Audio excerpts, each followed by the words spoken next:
Today on CCX News, a controversial park name. The Robbinsdale City Council considers renaming a park named after a family linked to racial land covenants.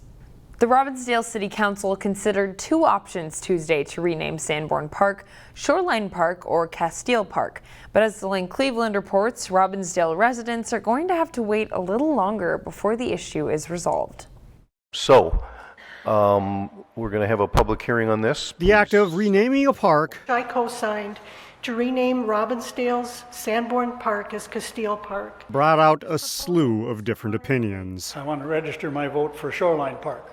It has nothing to do with being racist or political or anything else. At issue was what to rename Robbinsdale's Sanborn Park. Shoreline Park after the street where it's located, or Castile Park after Philando Castile, who was killed by police during a traffic stop in 2016. Castile's family were longtime Robbinsdale residents. His mom came to speak Tuesday night. I'm not here to negotiate or debate the name change.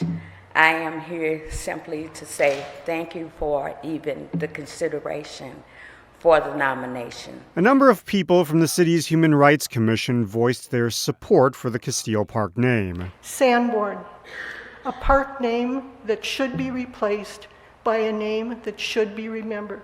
Philando Castile, the legacy of a man who wouldn't let kids go hungry. Meanwhile, Mayor Blonigan and Councilmember Regan Murphy were part of a group that signed off on renaming Sanborn to Shoreline Park. Our petition was first. Some of the commissioners asked that they recuse themselves from the vote. With all due respect, I request that Mayor Blonigan and Mr. Murphy recuse themselves from voting on these applications. I believe that you should do so out of a respect for a fair process here tonight. The council ultimately agreed that the process was flawed and that more people should have a chance to weigh in. They'll revisit the park naming process at a work session later this fall. In Robbinsdale, Delane Cleveland, CCX News.